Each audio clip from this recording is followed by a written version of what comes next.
abimaki totiki mama bimi ebika mama kenda kosomba biloko azonga taki facilité ya ko digérer parce que bolamuki na mutu na tonga c'était roki ke mutu akufi na absence mama ya biso bon vie eza échanger nango parce que ye nazaki lokwa soldat na biso eza kwa ngana mwana na ya biso mwasi ye vraiment za kwa soldat na biso bosuka kei debi ke mama kei mama nde mutu kozonga mama nda koyena biloko mama nda kosala mais mama lokola akei me ba mama bazali ba papa pe bazali epi nzambe pe azali debi ke nzambe akotika biso pe te ba mama pe oyo bazwi biso bakotika biso te bien ko continuer malgré vie échitée malgré vie comme difficile mais toujours croire qu'en nzambe esineli azo répondre biso te po bato nyonso bakufaki wana baza bato batekaka wana te basombaka nde biloko ti lelo esineli azoboya oyo batekaka wana ata moto atekaka wana akufaki te yango bino ndenge boza boye fo bobundela biso famille etikali bana batikali fo bazala mpe na eloko bamisusu batangaka yango wana sengi mpa na bino bato bozobengisa biso bobundela biso ma esinel po babimisa mwa eloko mpo bana ye oyo batika na biso batanga tosunga mpe bana wana eloko wana ekozanga ya miso malgré l'état azokwa vivre biso te mwana nanga kombona ye non akufaki akomaki déjà artiste nayebi te combien alingaki akotela nga na mama na ye mais na regrete fort mais na fondation na oyo asali nzambe abakisa ye oyo ezangi etombama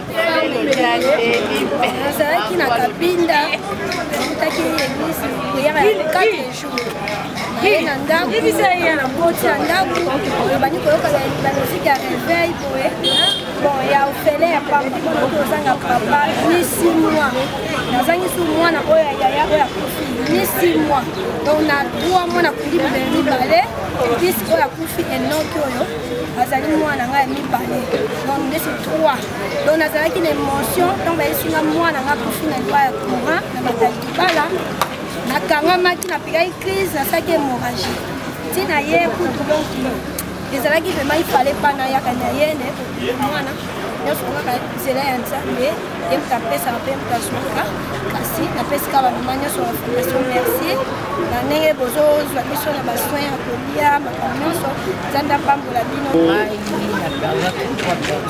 perdaki ya nanga Germaine Bilongi naperdaki mwana ya nanga Plamedi Bilongi edanga naperdaki mwana ya nanga Jose Bilongi ani moko ya nanga 3e esalanga mpasi ntango nakokaka ke ya nanga kufi nakendaka mbangu ti esika namonaka mbeba ya na ngai yango position na moke na ndenge babimisaka na ndenge tokundaka en tout cas ezalaka mpasi na famille mokolo lelo oyo en tout cas femme utile osali eloko moko incroyable andimaki teke nakoki kozwa biloko oyo eza teke biloko ndeke elamisa famille mpona kosunga kaka bana mpona moyen de vivre ya kolia bana mpona mwa mokie bana mpe ya komona ata bayaki mpasi me bazosepela esili ekende kaka liboso.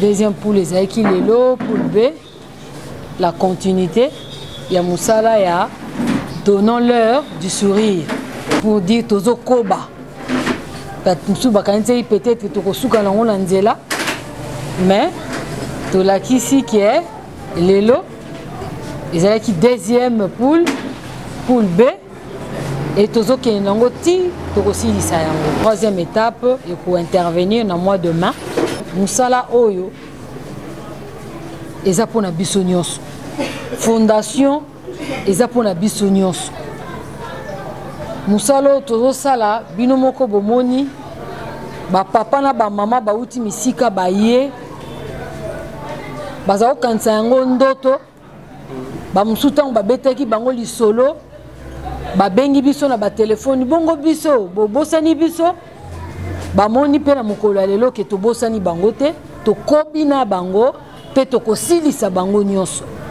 Donc nazosenga vraiment na bato mosusu de bonne volonté pour mosala eza petete na bacondition économique ya mboka mosala tozosala ezosenga vraiment soutien ebele boya korejoindre biso mpo tosala mosala oyo. Donnons-leur du sourire ezala total et parfait. Pesaki bien na titre nango. Donnons-leur du sourire. Bien écrit, bien défini. Donnons-leur du sourire. Yango ezaki objectif na biso. Depuis to bandi yango, ndenge tozo kende na yango, l'objectif est atteint. C'est vrai bana na biso bazaki na pas si collé là, mais après l'échange na bango, après rapprochement na biso vers bango, ba visage na bango est changé. Les portes, ba porte na biso eza ya kofongwama. Toko yamba yo na motema mobimba motema moko yaka poto changer. Masolo ebele na kati mboka na biso. Soki biso moko to telemité eloko moko ko changer te. Merci Seigneur Jésus-Christ. Amen.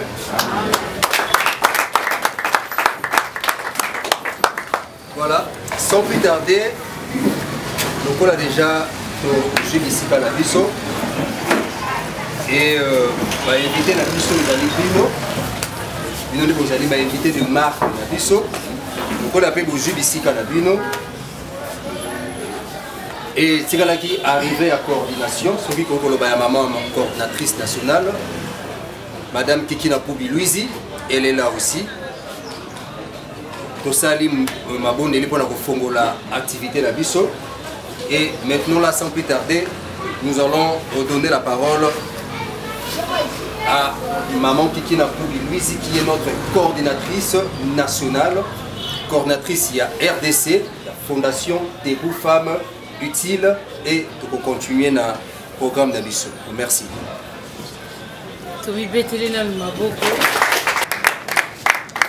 Ba mama mbote na bino mbote lisusu na mokolo ya lelo toyambi bino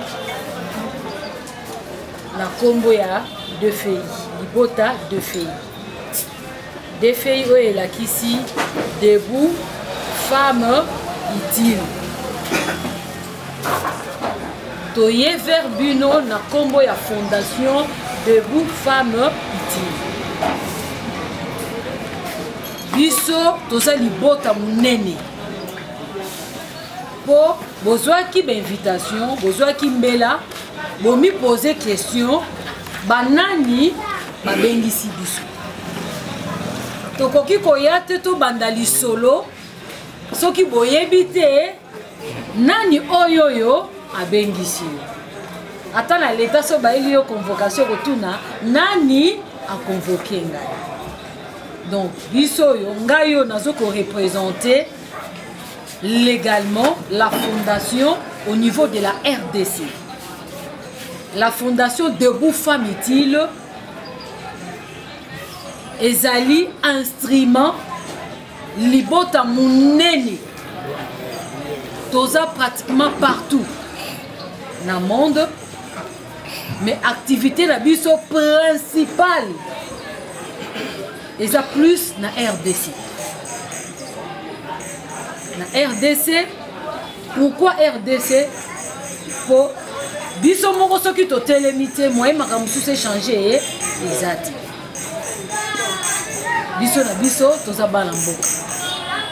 La fondation Debout Femmes Utiles eza instrument eza libota munene oyoyo eza ekambami fondateur nango eza papa Blaise Landana. Boyoki komba mwana mobali, n'est-ce pas? Mais bozoyo ka fondation eza Debout Femmes Utiles. Comment mobali mutu azo kumba masolo ba mama. Aza fondateur. Yende na benga kaye papa na motema ba maman yende mutu azwaki initiative wana ya ko créer fondation oyo DFI. Pourquoi? Parce que l'histoire bande kotalela ba maman na niveau RDC eza lisu ya pasi avant daki atali a mituni non. Katina mwasi il y a de richesse. Katina mwasi il y a des potentiels. Katina mwasi makambu ya malonga ezali. Parce que souvent on a l'habitude dans la société d'écraser la femme, de minimiser la femme. Mais il est tant que mobali à l'obité to changer image. Est-ce que tu rebête la papa la biso mabo? Ndazoki initiative wana ya ko créer la fondation Debout Femmes Utile. Aibisi maman oza très utile. Telema tia loboko misala na yo sala nini emona. Telema reconnaître que ba valeur oyo za nango pour que mokile sala nini emona yo. Telema parce que si on ne croit pas la femme, elle est incapable de faire le meilleur naïe. Il faut d'abord commencer par conscientiser cette femme que tu es très important. Nengana loba men soki na une église. Nengana loba alléluia. Donc c'était un peu ça. Et si ka idéologie et bimaki. Papa Blaise Landana azarana biso ate azana mboka ya mikili. Ndenge zala kaka ba diaspora lolenge o nino ba réfléchissaka pona kosunga na mboka ya lobaki te to sala fondation. Fondation wana pona famille na ete. Fondation wana pona yo pona ngai. Pour que na kati ya fondation biso nyonso to se retrouver. To sangana ensemble to tombola kita na biso. Po to tombola ba valeur ya mboka na biso. Po to tombola mwasi identité ya mwasi. Na kata fondation tozaka ka c'est vrai to lobi Debout Femmes Utile. Azwaki initiative mais ekumba meli plus pe na basi. Alobinga nazwi vision. Mais vision wana nga moko na komema yango te. Eza lokola Moïse nzamba pesa ki e vision ya kotonga arche. Mais lobi arche oyo tabernacle na kosala ngo lolenge ni. Bible zo lo balabiso azwaki mutu kombo na Béchalel. Apakoli mafuta akotisi na kata vision a reproduire vision dans la conformité. Ndenge ezali la fondation est soutenue et conduite aussi par la cofondatrice Maman Elodie Mbelo. Papa a eu vision, a quitté yango na ba maman, alobi ba maman bino na bino soki bosangani, boko mema musala oyo musika. Menga na zawana lokola papa de balobaka derrière un homme, il y a toujours une femme. Derrière une femme puissante, il y a toujours un homme. Il y a zana fona kotindi kabiso. Boke, bosala, atika kabiso atam kolomo kote. Maman Elodie Mbelo, cofondatrice de la fondation. Yende na benga ka tour de contrôle. Yende zawana pona kolandela par-ci par-là na kata fondation pour que fondation et mataliko. Azapena associé mususu ba cofondatrice mususu Mama Lolo baza ebele na kata fondation. Toza na président na biso Junior Vangu bango nyonso ba na kata fondation. Nazo pesa bino historique ya fondation Debout Femmes Utile pour comprendre banani babengisi biso. Eza structure nini. Donc biso wana. Et nous, au niveau de la coordination, il y a RDC et Kumbami Nangai, Mama Kikina, Poubi, Louise, Wabino. Nous avons lancé la Kibino, invitation pour Boya et Païna. Tout le monde a saisi quand même l'historique de la fondation. La fondation est née le 19 novembre 2019. Nabenga kae mwana mukie mais na makamba mikolo mwana muke mais na makamba mikolo muke na âge mais soko tali makambo fondation Debout Femme Utile jusque là na répertoire na ye o ya sali nzamba lola za témoin yango moni tozawa ensemble pour que comme mama solo yo musika la fondation na likambo ekoyelaki biso na niveau ya RDC nazosala récapitulation tolalaki tolamuki likama munene esezisaki mboka na biso oyo etikaki biso nyonso tozangi kimia. Je me rappelle même batu batiki bandako po bazwa ba moto bakende sur place bakende ko vérifier qu'est-ce qui s'est passé. Et ningisaki mboka mobile. Et tozalaki na bino ensemble. Et salaki pasi mingi. Mais au niveau de la fondation, on s'est dit, ce que tolobi to yambangu vers bino, peut-être impact nango et comme on a dit. Totika kinanu tokunda. Tokundi yango to ye vers bino. Na pasu ekomela ki bino fondation kokai ko vanda kimiate. Po na kata fondation na biso champ de bataille na biso eza mwasi maman congolaise atelema eza orphelin orpheline champ de bataille na biso ya mwana tobundaka tozo travailler pour que le social de l'orphelin le social d'orpheline le social d'aide de mini et ça la nini et bongwa yango moni na kata fondation tango tovandi toyoki likambo wana tolelaki na bino na kata méditation na kata méditation tango méditation esili tokundi tolobi te ekomi ngonga pe biso totelema toya vers bino parce que na ba famille ba mama oyo bakoyaki ba héroïne na biso mama tiki ndaku na 6h moins le quart bamusu babimi na ba 5h na sembula pona kokende koluka pona kolesa mabota pona kolesa bana pona ko soutenir ba famille bakendaki bisika mususu te na lobaka ba mama wana bakoyaki na ba champ de bataille na bango na bisika oyoyo ba force na bango ezali démontrer vie na bango bapesaki yango. Et on s'est dit par rapport à ça basi bakei ba maman bakei ba papa pe bakei mais ce qu'on tali na statistique ezalaki ba maman nde balekaki ebele tozwaki liste tolekisi yango à revue on a vu qu'il y avait plus de femmes que des hommes pour dire quoi kaka mwasi wana yende mutazo kata pongi kaka mwasi wana yende mutazo polela mbula et mama wana atikaki babana atiki pe et par rapport à ça na bravoure na bango na force na bango na modelo bazali tolobi biso tozo telema d'abord to reconnectaki bango étant que ba héroïne na musala oyo musala et on s'est dit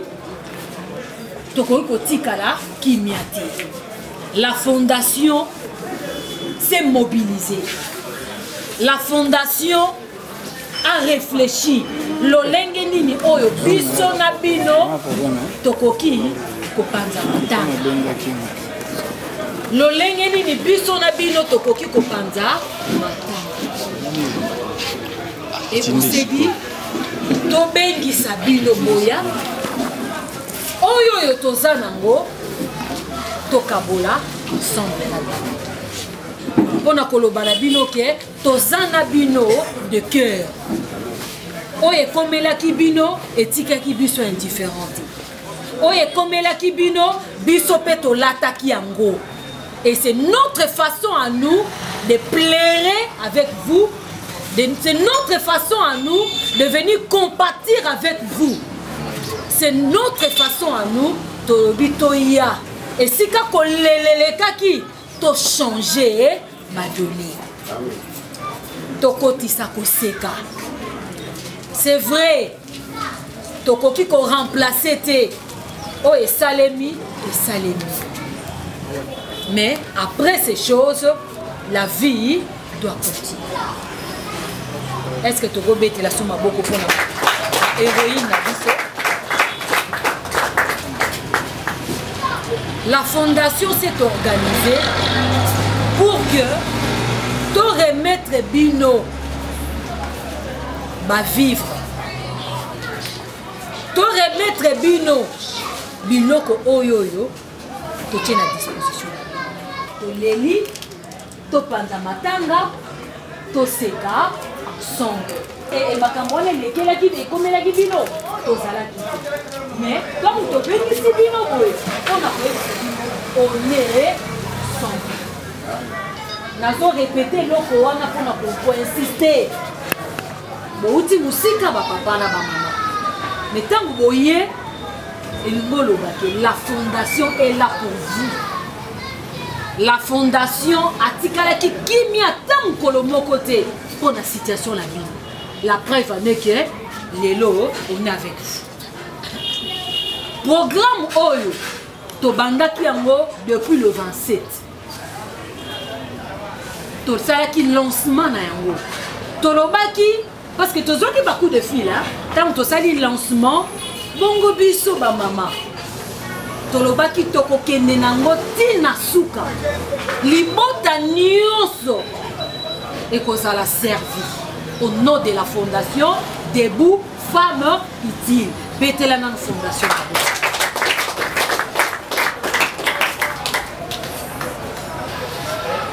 Pour vous dire combien la fondation tient à vous. Combien la fondation tient aux orphelins et aux orphelines que de victimes ont laissé. Est-ce que nous avons un ban na biso? Bakoko plus na pembeni na ngai.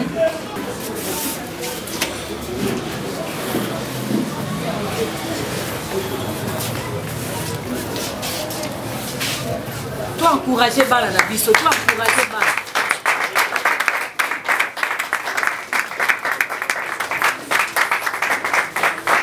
Na bimisi bino na foule on a identifié bino. Vous êtes accompagné de membres de famille, ma papa leki, ma tantine, m'a accompagné bino. Au nom de la fondation Debout Femmes Utiles. Naninga kinaye bisabino boza bino mokoti. Bo perdre ma maman, bo perdre ma papa, mais la fondation est côté la bino.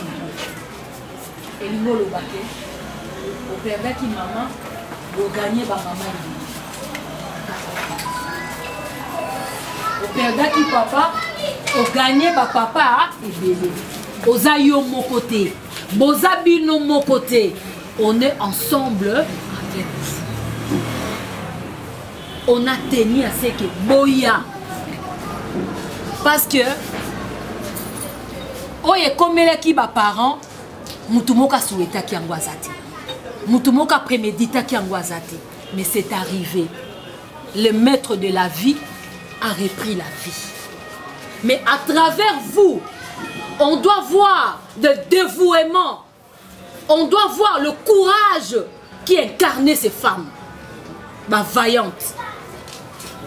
Oh bah brava qui ba mboula. Bah brava qui ba intempérie. Pour que nous vivre dans l'équilibre. Pour que aucune classe. Pour que fout à minervaille. Alors je tenais à vous dire personnellement au nom de la fondation que vous avez nos soutien. Tant ozota la papa leki, tant ozota la maman leki, tant ozota la tata mwasi. Yebake, na koyi ko tchape unité na bengi maman coordonnatrice. Il y a Debout Femmes Utiles. betela nang bana na biso.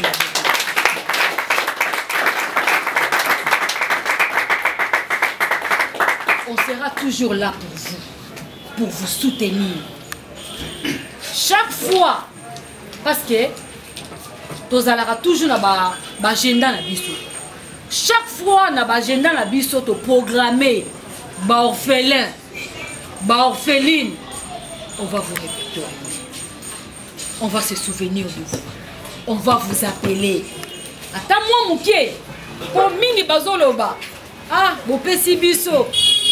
Après, on sera avec vous. Beaucoup de numéro na biso, beaucoup de coordonnées na biso. S'il y a un problème, faites-nous savoir. Est-ce que vous savez? Il y a un monde la linga qui donne l'air du sourire. Bomoniango, bomoniango, bête là-bas na biso ma boue. Et là, vous prenez la linga qui yamwana. Vous en sourire, hein? Et là, vous prenez la linga qui yamwana. L'objectif de la fondation, c'était ça.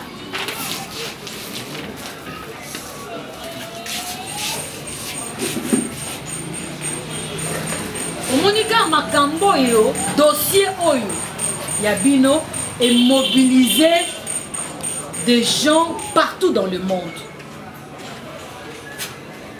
Tozo Yamba, pasteur Nabiso, Papa Jacques Mwamba, qui nous vient de l'Angleterre. Pour vous. Papa Jacques.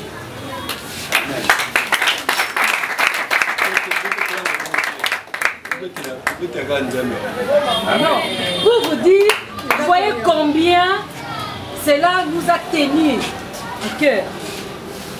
Combien vous a important pour Nabiso. Combien makamuna bino zotika biso kimiati. Tolobi tokokene nango tina soka. Toyambi bino tokozwa ba coordonnées na bino.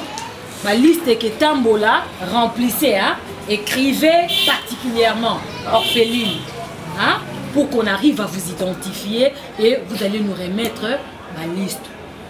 Donc, papa, tonton, Ozayo Mokoti, ma chérie, Ozayo Mokoti, ma bébé, Ozabino Mokoti. Vous avez d'autres mamans avec vous, n'est-ce pas? Au CPI, hein? Ozino mama Kikina, Ozino mama Mimi, hein? Nzamba Pambola Bino et vous pouvez regagner la place.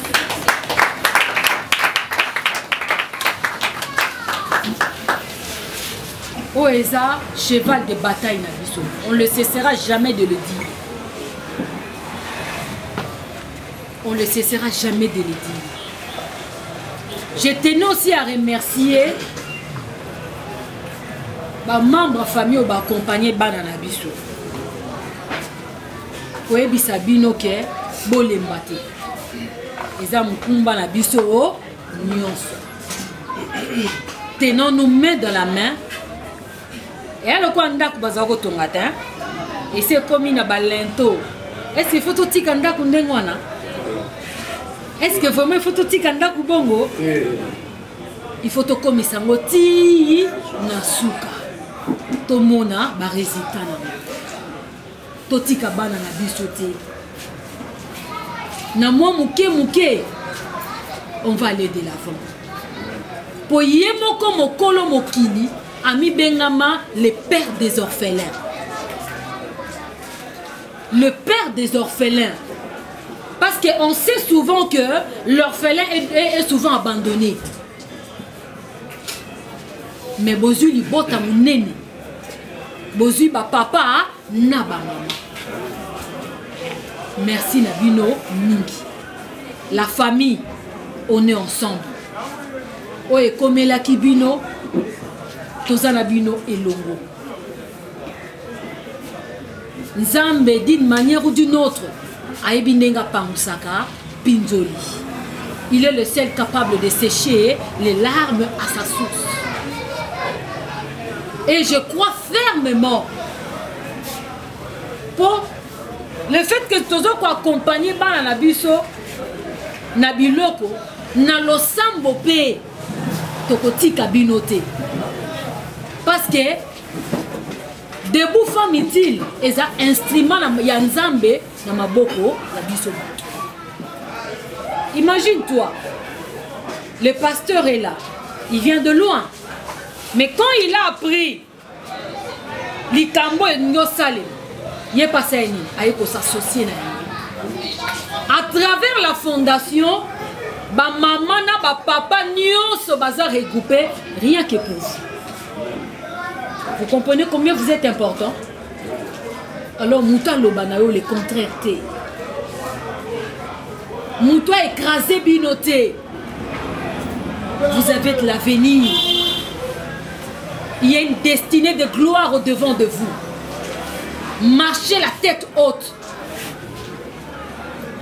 On a tenu vraiment que Bino Bozala parce que message yo, il fallait atteindre Bino directement. Parce que tout le monde a bana mususu après liwa ya ba parents vie et baby. Mais pour vous, cela ne sera pas le cas. Pour vous, cela ce sera le cas. Vous irez plus loin. Parce qu'on est avec vous. Et dans nos prières, on ne cessera de vous porter.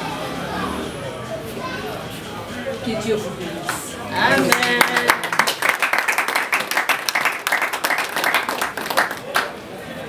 Na musala na biso oyo énormément. Le fondateur, Maman Elodie. Na minute Maman Elodie na bien que maman ya ba nebele, maman ya ba maman. Na minute azuluka yeba. Est-ce que bana nyoso ba komaki? Makambezo le kanandenge nini? Na kopesa moko la bilo liloba. Alobela ye. Pour rassurer que maman biso oyo tokomaki tomoni nazopesa merci mingi na diaspora nzamba mona bino azongisela bino au centuple. Que Dieu vous bénisse abondamment. Est-ce qu'on peut acclamer la fondation? Acclamer nos partenaires. Acclamer Papa Blaise.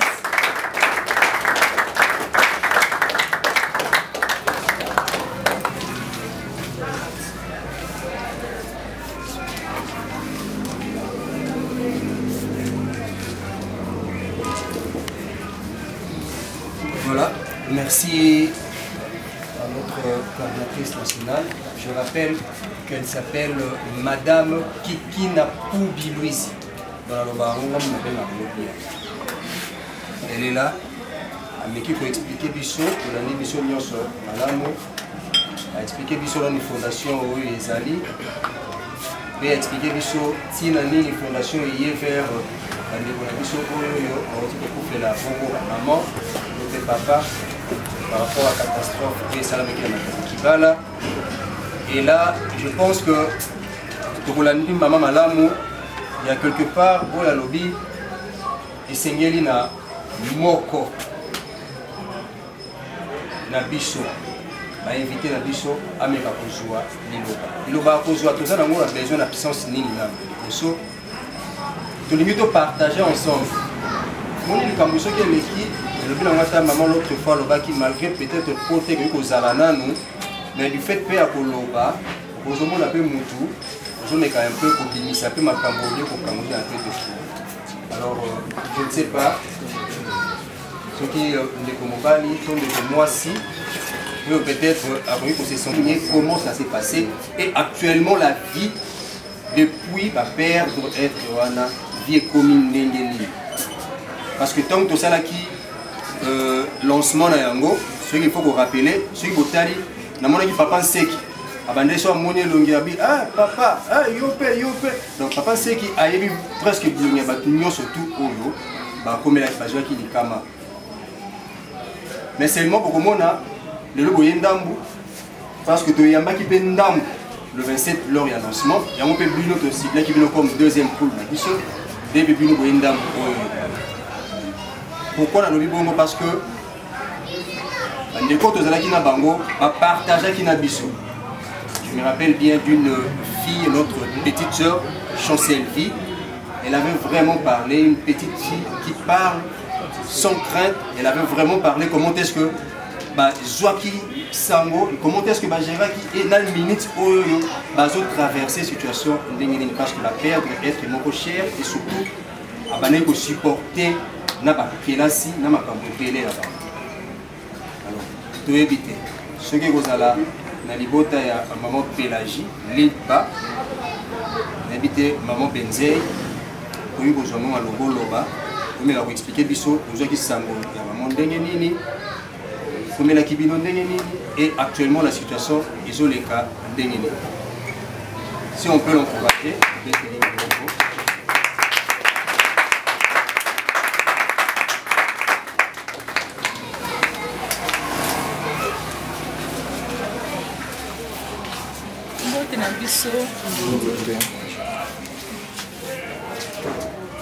par rapport à likambo ekwelaki biso ya mama ya biso toperdaki parce que mama ya biso nazalaki wana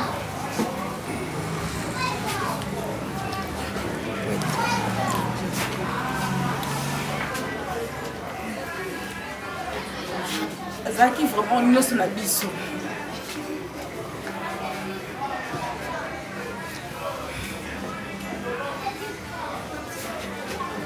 Abimaki totiki mama bimi debika mama kenda kosomba biloko azonga d'habitude akendaka azongaka mais tellement Dieu propose, l'homme propose, c'est Dieu qui dispose. Toyebaki te mokolo yango mama kei bazo comprendre biso que non maman bon peut-être ça on a batekaka na ye deux fois batekaka na ye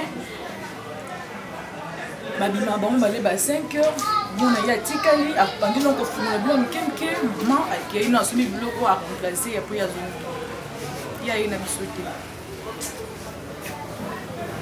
batuka oyo bayebi batuka bamonaka ke ndenge atekaka wana nde bamonaki eti akoyaki na matati kibala wana baye kosignale ye babengi biso na ndako tokóma mpe sur place wana tomonaki mpe malgré ezalaki vraiment ezalaki facile te ya kodigérer parce que bolamuki na mutu na ntongo 7 heures okeke mutu akufi bon ezalaki vraiment passe ezalaki biso vraiment passe makasi mais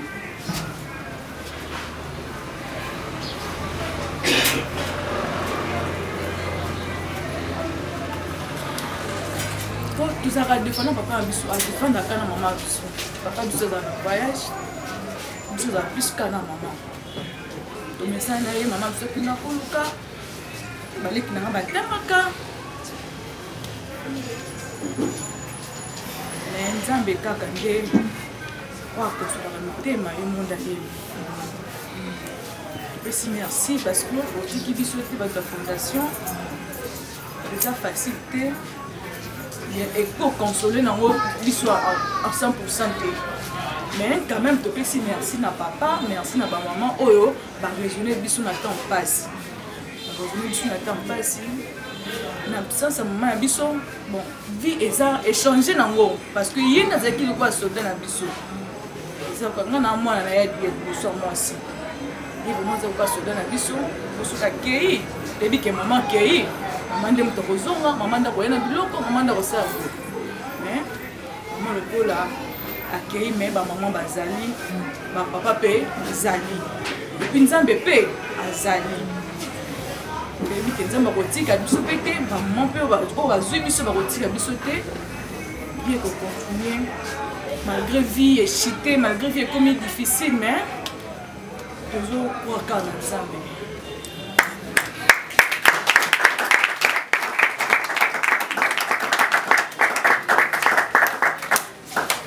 Merci, elle a été vraiment courageuse parce que c'est pas facile. koya kobeta misusu lisolo esala qui passe. Donc en tout cas merci à notre sœur et sans plus tarder parce que nous devons aussi courir derrière le temps là dans l'invasion Monga Fula on passe directement la activité na biso où est là qui bongo remettre mettons les denrées alimentaires à vivre pour qu'il supporter tant soit peu la décoration pour faire la kibongo la maman. Alors maman coordinatrice c'est elle qui va effectuer des filles viva viva des filles viva viva des filles viva viva viva one love.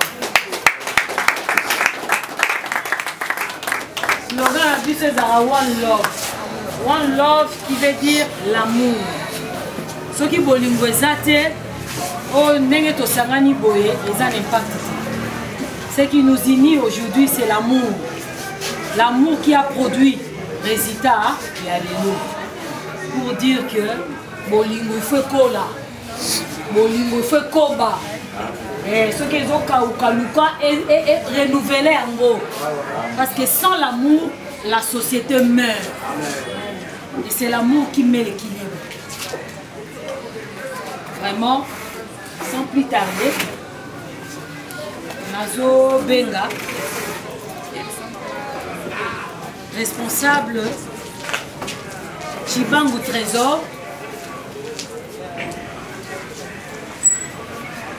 il y a deux fêtes Nabiso Bobo Makie Sebuzolo.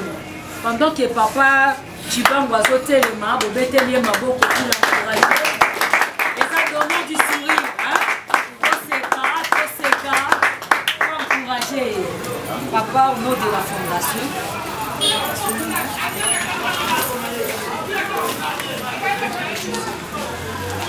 Vous avez le moto? De quoi vous souvenez?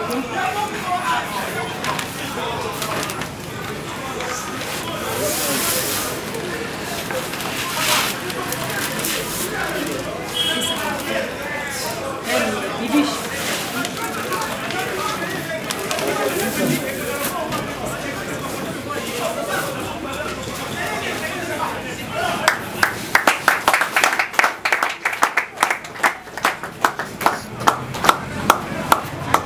Nazobenga Manzita Kumbanda.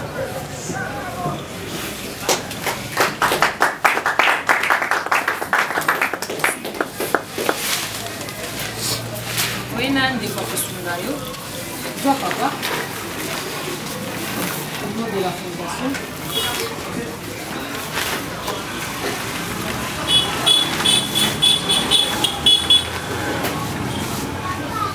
C'est qui doit soit.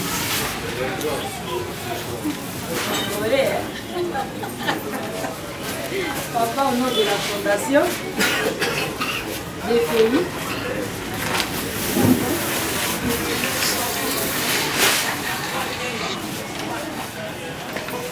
Betelier Maboko.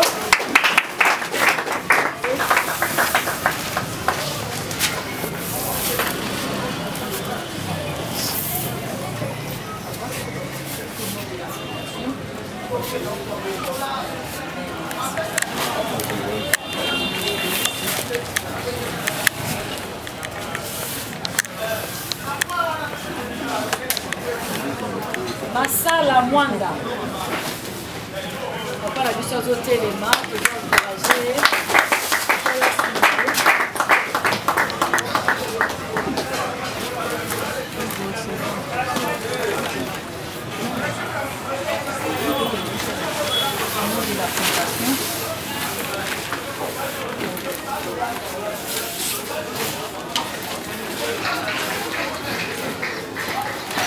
Maman Chantal Bilongi.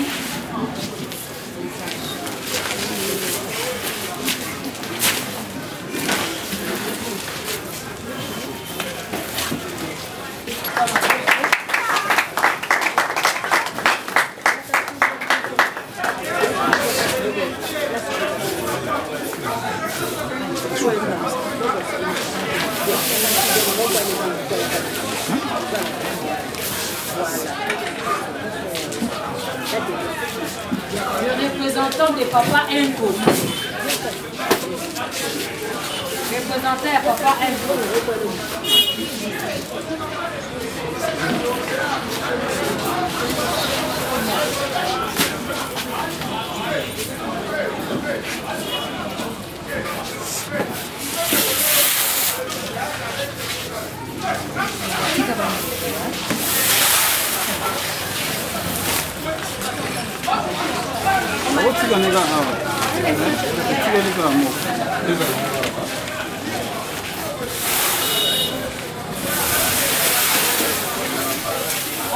Est-ce qu'on peut acclamer pour la fondation?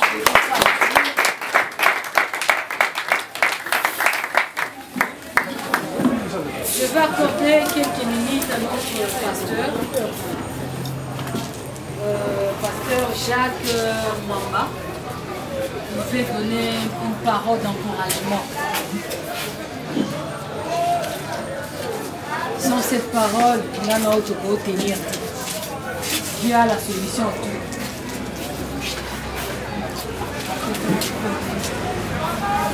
Pas beaucoup de temps. Nous bénissons le Seigneur pour ce moment merveilleux que nous avons. Chose de donner qui soit en son nom Jésus-Christ. Nous allons lire un message. Dans Luc 18. Je lis au nom de Jésus-Christ. La Bible déclare, Jésus leur dit une parabole pour montrer qu'ils devaient toujours prier sans se décourager. Il dit, il y avait dans une ville un juge qui ne craignait pas Dieu et qui n'avait d'égard pour personne.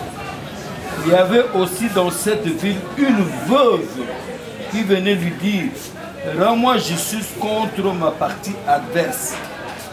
Pendant longtemps, il refusa.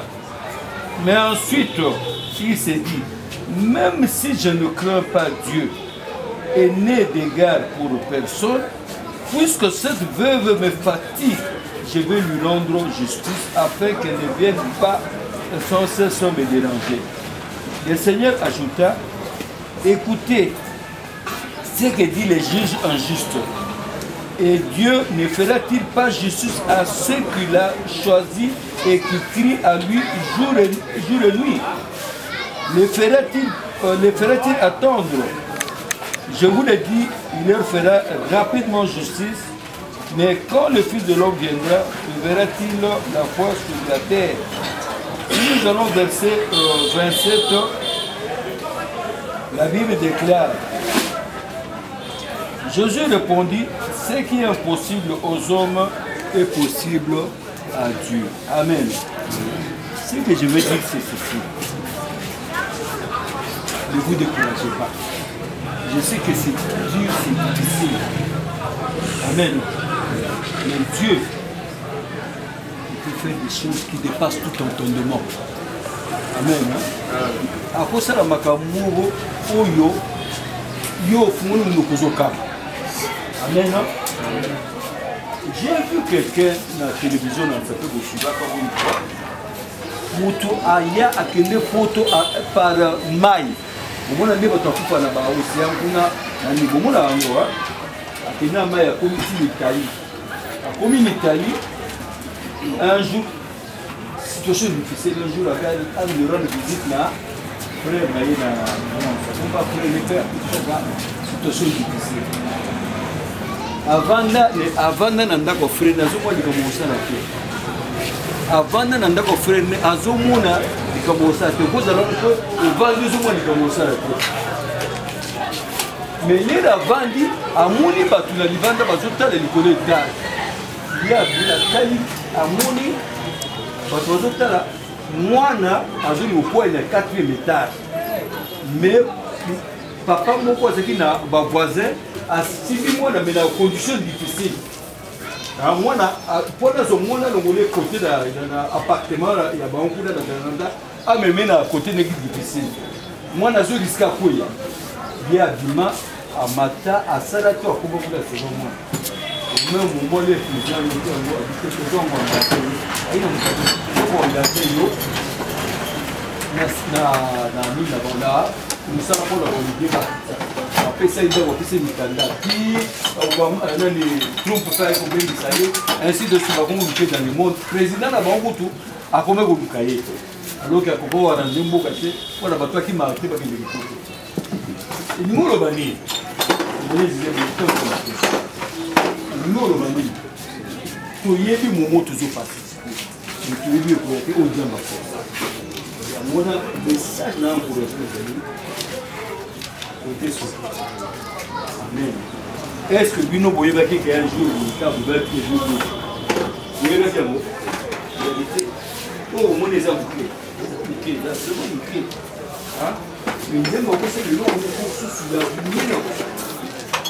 Il y a mon attaque à l'île de l'Ubicata. Vous priez ça. Amen. Vous priez Nzambe. Amen. Jésus, mais surtout ce que n'a pas. Tout ça dans le musumu qui nous tous. Là on a la bien moi. Ah, écoutez, vous allez bien. Mais vous pouvez faire comme on a la jeune en je suis là, d'accord. Amen. Jésus est venu. On ne va pas se la bisou. OK? On a ma somme, on a ma passe, on a ma probabilité à bisou. OK? Mais solution. Amen. Amen. A dit, voici, je me tiens à la porte et je frappe. C'est lui qui ouvre là, j'entrerai chez lui, je suis. Amen. Azobete na porte mitema na biso. Oya kofungola. Akoti na bomoi na ye. Akomi mokonzi pe mobikisa ye, abandi ko guider. Amen. C'est ce qui est vraiment important. A dit tout son péché, c'est la gloire de tout le monde. Si quelqu'un dit qu'il n'a pas péché, il se séduit lui-même. Il fait de lui-même. Parce que l'histoire de et ça va venir il va capter. Ok? Puis surtout, nous avons assumé. L'exemple, nous avons ma commune, tout s'est gagné, l'île ici, à Koussouka. Amen. Tout côté la maison. Tout côté la maison.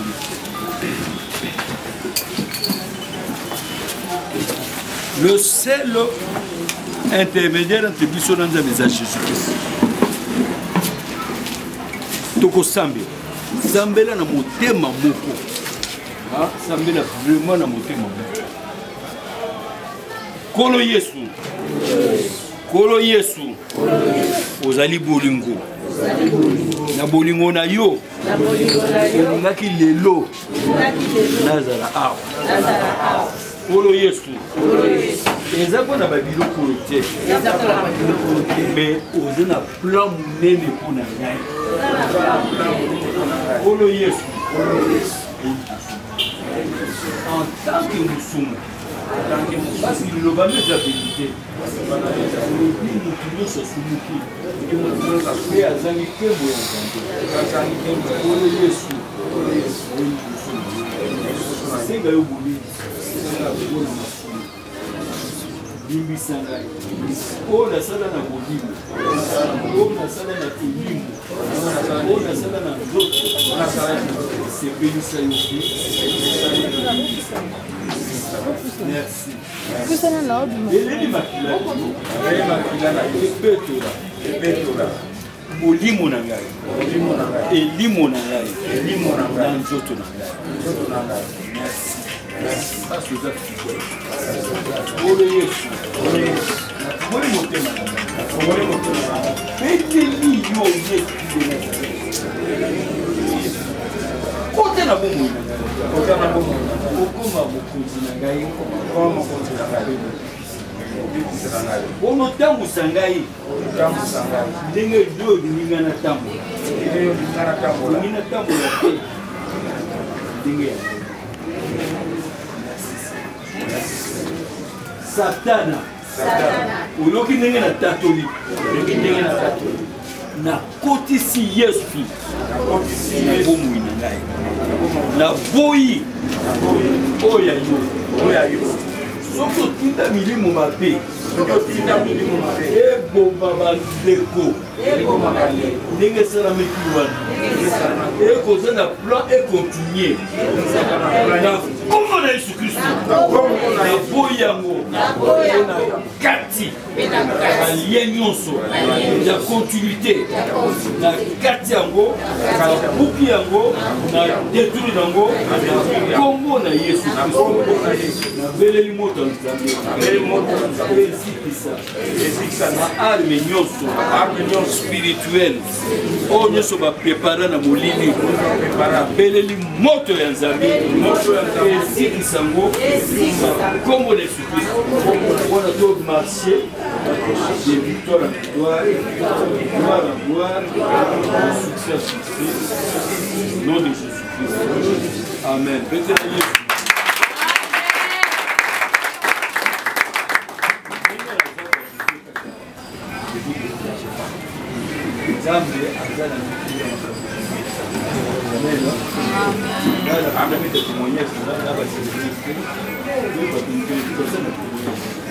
Mais comme tous les hommes, je pense que vous suffisez là. Amen. Amen. Amen. Zamba Kobola. Zamba Kobe, Zamba Kobe. Zamba Kobola. Amen.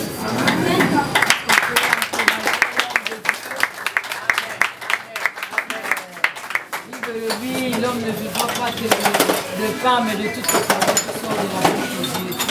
Il envoya sa parole et sa parole est guérie. Il n'y a que la parole de Dieu qui nous fortifie et qui était la Moussakabiso. Vraiment, l'homme de Dieu, que Dieu te bénisse abondamment. Et on a souhaité un bon appétit. C'est le pain qu'on a mis à votre disposition pour te faire un bon appétit. Donnons-leur du sourire, to sangana, to kabola, moi lipa, moi soso, moi kuanga, moi cyclé, et ça la biso malam. Et en même temps, coordonner la biso, liste des cas, si on peut remplir comme ça, to répertorier, comment est-ce qu'on peut faire un suivi. Vraiment, merci encore à vous. Mabota nyonso tozala soudé bolingo et koba. Donc vraiment na pamboli journal de l'Omakasi. Nazo sengi papa na biso a sengi parole. Papa pour se présenter. Pour clôturer, je crois qu'on va finir avec lui. C'est fini papa Blanchard. C'est fini. C'est kasi toza na inquiétude te mati lelo esineli azorépondre biso te mpo bato nyonso bakufaki wana baza bato batekaka wana te basombaka nde biloko ti lelo esineli azoboya oyo batekaka wana ata moto atekaka wana akufaki te yango bino ndenge boza boye fo bobundela biso famille etikali bana batikali po bazala pe na eloko ta bamisusu batangaka yango wana sengi mpa na bino bato bozobengisa biso bobundela biso ma esinel po babimisa mwa eloko po bana ye oyo batika na biso batanga tosunga mpe bana wana. En tout cas, merci beaucoup. Papa, nandeki na nanga pena ya ngolo mo mketolo solo la ya monde liboso yango pinza. En fait, moni ntango toye boye biso toza fondation de deux femmes utiles. Et tant que ba maman oyo tozali na oyo ekomeli bana na biso tolobeki tokobana kinya te toya. Nous c'est pas le gouvernement. Biso toa gouvernement te toza libota kaka oyo esangani po soki tolobi tolanda makambo ya gouvernement même na biso moko moye tosala mosala oyo ekozala te yango moni tolobaka toujours na kati ya fondation mosapi moko esokolaka elongi te yango na kati ya fondation tosanganaka ensemble mpo tokende kolongola mawa ekoma esengo tokende kolongola inquiétude ekoma solution mais n'empêche que toyoki mbela na bino et sepelaki ndenge l'homme de Dieu a dit atalisi bino mutu oyo babengi le père des orphelins. C'est vrai, na nzambe limite eza te nzambe aza capable ya kofongola baporte ce qu'on appelle des portes inattendues. Kaka nde tozosolola boye yo oyebi te moto mosusu kaka na nzela bilili alobi te mama kikina naza na besoin nazwa mwana wana en charge wana eza bavoix ya nzambe. Les voix de Dieu sont insondables. Donc tokokota pointe yango tolobi tozosouhaiter avenir prospère mpona bana na biso misu na gouvernement te mpo bao bakweyaki bazali kodépendre na gouvernement te bazalaki basoldat na kati ya terrain ya front nzambo azali kotika bango te akotika mpe bana na bango te yango nalingaki na yango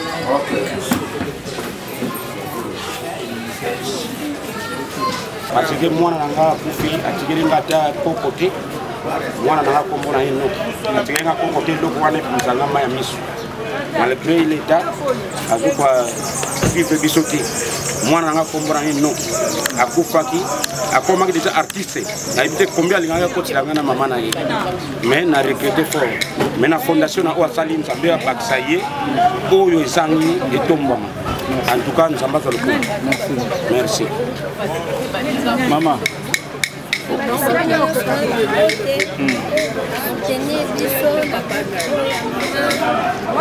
mama famille nazalaki na kabinda nakutaki église prière ya 4 jours naye na ndako boti ya ndako oyebani koyoka bamusike ya réveil boye bon ya ofele ya papa ozanga papa ni 6 mois nazangi su mwana oyo yaya oyo akufi ni 6 mois donc na 3 mois nakundi mibale episi oyo akufi enoki oyo azali mwana ngai ya mibale donc ndesi 3 donc nazalaki na émotion donc bayesinga mwana ngai akufi na liwa ya courant na batali kibala nakangamaki napigaki crise nasalaki hémorragie ntina ye kutu donc ezalaki vraiment ifale mpa nayaka na ye nde mwana nyonso kaka nzela ya nzambe ye moto apesaka mpe moto asunga kasi napesika bamama nyonso ya fondation merci na ndenge bozozwa biso na basoin ya kolia makambo nyonso nzambe apambola bino vraiment apakisa bino ebele merci vraiment merci ote papa kombo nani mama Bilongi Chantal mama Chantal yo operdaki nani mwana ndeko 3 personnes tombola mwa voix naperdaki ya nanga Germaine Bilongi naperdaki mwana ya nanga Plamedi Bilongi Danga naperdaki mwana ya nanga Jose Bilongi moko ya nanga 3e esalanga mpasi ntango nakokaka ke ya nanga kufi nakendaka mbangu ti esika namonaka mbeba ya na ngai na moke na ndenge babimisaka na ndenge tokundaka antuka ezalaka mpasi na fami na remercie bino mokolo lelo oyo antuka femme utile osali eloko moko incroyable andimaki teke nakoki kozwa biloko oyo eza teke biloko ndeke elamisa fami mpona kosunga kaka bana mpona moyen de vivre ya kolia bana mpona mwa mokie bana mpe yakomona ata bayaki mpasi me bazosepela ebisili ekende kaka liboso mpona biso moko bafele ya matadi te ya matadi kibala te me ezala mpona baoyo mpe bakufeli bamama baorphelin wana na kosenga nzambe apa. Bonjour maman coordonnatrice. Bonjour papa journaliste. Voilà, bande wata la biso ensemble na membre ni so ya TFI baye ba compte rendu ya activité na biso ya mokolo lelo 10 avril. Merci beaucoup papa journaliste pour la mutuna na yo. Donc ndenge kaka to bandaki yango le 27 to kobi nango lelo le 10 avril. Donc journal lelo ezalaki deuxième poule ndenge to solo laki Deuxième poule ezalaki lelo, poule B, la continuité. Ya musala ya donnons-leur du sourire. Tokobi nango na mukolo lelo, bino moko bomoni, makamnyo sondenge eleki. Donc pour dire tozo koba. Nous peut-être tokosuka nango na nzela, mais tolakisi qui est lelo. Ezalaki deuxième poule, poule B, et tozo ke nango ti tokosilisa yango. Merci Miki. Alors, prochaine activité, aussi une chose, il y a Moutouya Bandeko va retenir Nini dans chaque activité, vous avez A, B, et puis voilà, il y a Moutouya va retenir Nini. Merci papa. Donc, activité Nabiso, Ningeto Lobaki Tolansaki, donnons l'heure du sourire, Tozoko Banayango, le Lezalaki, deuxième étape. Tozoke nango tina troisième étape. Okay. Et troisième étape, il faut intervenir dans le mois de mai. Donc, leçon umbela, oh tozoko senga, tozoko lobela. Chaque fois na ba interview na biso que musala oyo, eza pona biso nyonso. Fondation eza pona biso nyonso. Musalo tozo sala bino moko bomoni ba papa na ba mama ba uti misika ba ye bazao kansa yango ndoto ba musutango ba betaki bango lisolo ba bengi biso na ba telefone bongo biso bobosani biso ba moni pe na mokolo lelo ke to bosani bango te to kobina bango pe to kosilisa bango nyonso. Donc nazo senga vraiment na batu mosusu de bonne volonté pour musalo eza pétété na ba condition économique ya mboka musala tozo sala ezo senga vraiment soutien ebele. Fondation eza oboye eza wa fondation eza instrument na nzambe na maboko na biso batu boya ko rejoindre biso pour tout ça la musala oyo. Donnons-leur du sourire et à la totale et parfait. Na ba famille oyo bazalaki endeuillé. Objectif ezara nini et puis intérêt na biso nini? Objectif na biso na musala oyo to sali oyo ezalaki nini tolobaki yango bien to pesaki bien na titre nango. Donnons-leur du sourire. Bien écrit, bien défini. Donnons-leur du sourire. Yango ezaki objectif na biso. Et puis depuis to bandi yango, ndenge tozo kende na yango, l'objectif est atteint. C'est vrai bana na biso bazaki na pas si collé là, mais après l'échange na bango, après rapprochement na biso vers bango, ba visage na bango est changé. Tomoni koseka quand même et koti. Donc le but est atteint. Madame Kikina, tout le monde a œuvre au Ndengezo Salema et Bandi au deuxième série. Boyambi batali boso, boyambi yami parler et puis aux projecter mususu na mois de mai. Nani aza sima na bino yo ba financement zo Salema pona ko pesa ba biloko nyonso. En tout cas, papa, fondation ezo vivre na bapui. Na bapui kaka yangana yo nalobaka musapi moko esokola ke longité. Donc tant to beta kambela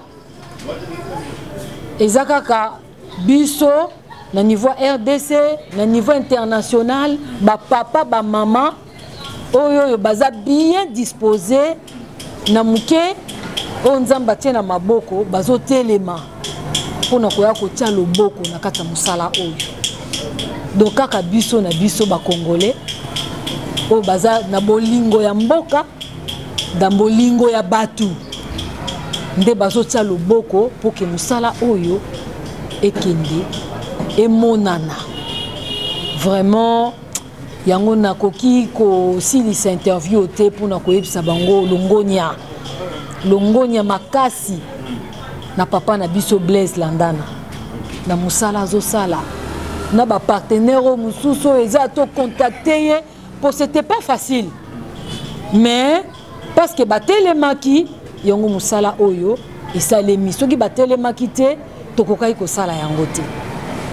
Donc maman na biso mama Elena Mandila papa na biso code kir code nzamba mona yo na muke oyo telemaki pona ko yitia loboko po musalo esalema. Mama Brigitte mama Bana mama Elodie Mbelo vraiment pour un sacrifice énorme nzamba mona yo na musalo zosala. Ba mama na biso ba mama Patricia ba mama Lolo papa Junior Vangu papa na biso Yves nzamba mona yo boza tellement ebelé oyo soki boyoki mbela ya fondation bolala rapongi te. Mama Laetitia nzamba mona yo donc baza wana ba mama wana ba papa wana ezalaka que chaque fois soki action na niveau RDC batelemaka batiaka loboko po musala emonana vraiment nzamba pambola bango ebele. Et puis nazo kosenga lisusu na ba papa mususu na ba mama bakolanda ngai na nzela bilili fondation yango yo ko hésiter te yaka le porte ba porte na biso eza ya kofongwama tokoyamba yo na motema mobimba motema moko yaka poto changer masolo ebele na kati ya mboka na biso soki biso moko to telemité eloko moko ko changer te. Mais je sais que ensemble avec vous beaucoup de choses vont changer na kati ya mboka na biso. Merci beaucoup. Shalom, c'est Papa Moïse prophète. Il y a église Hosanna. Na ye kopé sabino message de l'eau pour ba oyo bazala ba blocage, ba limitation, ba mari de nuit, ba esprit de mort, ba maladie oyo et si la kate. Mais mingi nazana besoin ya ba oyo ba tambola partout. Oyo ba luka ba délivrance, oyo ba mata kutu ba vio pour ko luka ba délivrance et simbate. Nazana besoin na bino boya pobo bika po ite ngonga na bino ekoki. Awa ba benga ngo terminus. Awa ndezali sika ba démonios surtout basukaka moto moko na ya ate azwa délivrance ka bikate na le salamate bangonio surtout babika avant kutu boya bofukama bosenga Saint Esprit ala kisabino soki Papa Moïse azali ya ye ou bien ya yete ako répondre bino tout de suite bokota na YouTube bobeta Papa Moïse prophète TV boko mona ba témoignage ba belé oyo babika déjà oyo basala. Na kumisi nzambe ya Hosanna na kumisi nzambe Papa Moïse kwa bikisinga na maladie estomac na banda ko souffrir mingi na estomac ezaki soke kanginga nazo lala te ezosala pasi tina mukongo moto ezobimangai kolia madesu pasi babilo musuko lia ngo très difficile depuis Papa Moïse abondela pona ngai nazwa kimia nzambe Papa Moïse asalinga minene abikisinga na estomac na melaka lisu pantomètre te na bwaka ba pantomètre. Merci Jésus, Nzamba Pambola Papa Moïse. Shalom, shalom, shalom peuple de Dieu. J'avais beaucoup de difficultés dans ma vie. Nazaki Moutaba Régé. Un peu partout là, où vous en contrat, où vous Moussala, après quelques temps, Kakaboye, Mkolo compagnon Yini au Kabou, sans raison valable. D'ailleurs, au Koutanana prophète Moïse, le prophète Moïse est un homme de Dieu. Aza homme de Dieu, tout ça va aventure. Aza vraiment Moussa Lienzambe. L'homme de Dieu a prié pour moi. J'avais des masques, masque à régé. Et depuis que l'homme de Dieu a prié pour moi, je vous dis, tout a changé dans ma vie. Tout a changé dans ma vie. A changé Nyonsor. Nzambe a fumula la porte. Mon prophète Moïse, que Dieu te bénisse. Depuis 2012, ils ont locaté. Docteur Baibisanga et Koko Yokati. Là, il y a 2 deux rendez-vous dans l'hôpital ya minene bayibisinga ekoyoka te moyen mpe basala opération mpe eza te en tout cas navandi ti lelo nayokaka na ngai te na litoi na nga gauche mwana na yo kombo na ye nani nayoki olobi mwana na nga mwana na ngai ya liboso kombo na ye nani Marcel nazoyoka nakangika litoi oyo kaka nazoyoka na oyo banda koyoka te ça veut dire que nayoki nzambe na ngai napusi kutu telefone mosika profete my god nazozela bino nyonso tu na moto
na minha vida só sofrimento.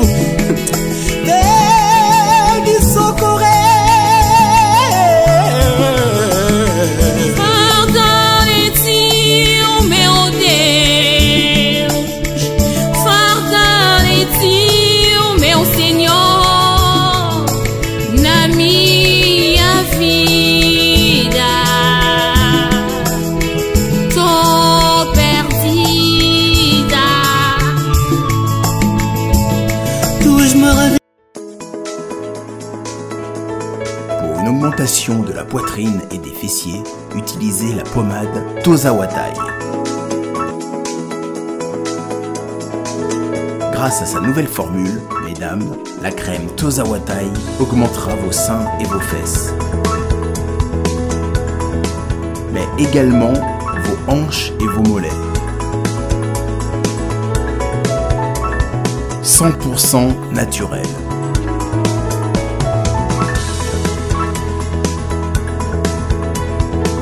Cette pommade sera également efficace pour les hommes car elle augmentera et vous rallongera votre pénis.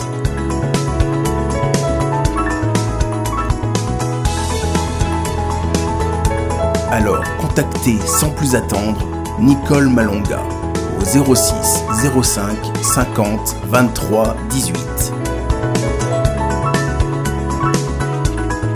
06 05 50 23 18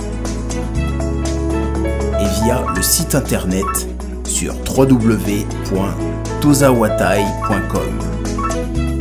Une pommade, tout ce qu'il y a de plus naturel.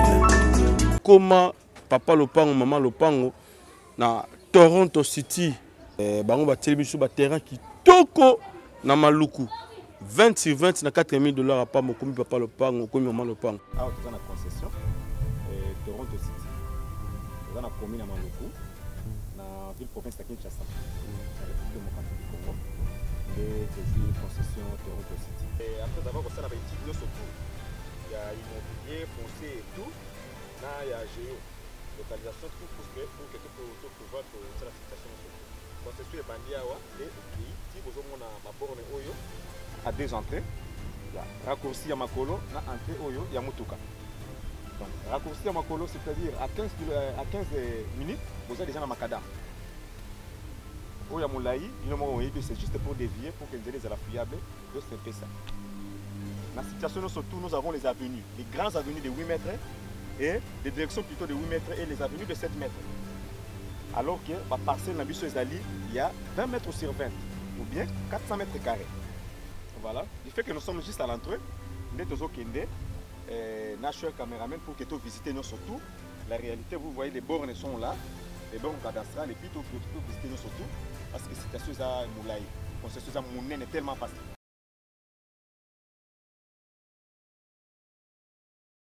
Nationale puissante chez Dr Cathy Munga. Comme on a une sœur Cathy Munga, nazali naturothérapeute, nazali kosunga bandeko bazali na bokono ndenge na ndenge au moyen de plantes naturelles. Bandeko bazana ba problème ya ba hémorroïdes interne tout comme externe, infection urinaire, prostate, azoospermite, obota ezalité, rhumatisme, nerf sciatique, gouttes, règles douloureuses, glaucome, vision floue, motupa si intense, sinusite. Awa nazana kati ya laboratoire. Awa nde bisika na séchaka ba plante, banzete, ba makasa ya ndenge na ndenge, depo na nga yango yo esika na salaka ba formule na ba solution na nga. Merci na équipe mobimba ya maison chez Cathy, en particulier Joyce Bolaba. Shalom, shalom à vous les enfants de Dieu. Na pesibino mbote na kombo na Yesu, c'est bien moi votre frère, le pasteur Israël Nash. Je vous salue au nom de Jésus. Je suis précisément à Kinshasa. Naza responsable à Ophelina, Jésus est mon papa. Naye liboso na bino pour na représenter bino bana o bozomona na bilili pe ba difficulté tozanango. Na bandaki musala o ça fait longtemps ya koboko la bana selon ainsi dit l'Éternel. Mais ba difficulté ezamingi, difficulté ya loyer parce que tozo foutela et puis difficulté à foutre la bana minerval pour to chute au bandaki. To pesa qui avance mais tikali ndambo. Nazo banga ke bana oyo bakata classe bakoma nango na sukate. C'est pour cela Dieu m'a mis au cœur na lancé message oyo na batu nyonso ya motema malamu basunga bana oyo bozomona na bilili. Bana oyo bozomona na bilili ndambo na juna rond-point Ngaba, ndambo Victoire, ndambo Limete et puis ndambo l'état pesengai. Pona bande kolanga nyonso ba congolais bobi ba réalité nini to passer nango na mboka. Soki nga simple individu na ndimi kozwa bana oyo na bokola na ainsi dit l'Éternel. Ce qui l'État s'est décidé, tout le monde a sous fazer na zelate. C'est difficile, il y a aussi ngonga moko. C'est pour ça que nous lancé appel na bana nyonso nzambe pour na classe ya bana oyo, pour na loyer na bango, kolata pe kolia na bango. Na osenga na batu nyonso baza cœur sensible, pe baza na motema kosunga ba sunga biso pe ba salisa biso. Toza na commune ya Kalamu, quartier Kauka, référence ya monene tukangami na université Kimbangiste, avenue Kombonangoeza, Marin, numéro 16. Numéro de téléphone, abiso, pour na bateau, balingi ba contacter biso, pour na ba détail, mon sous, ils a plus 243 89 72 32 220. C'est propulsé et les comédiens doivent se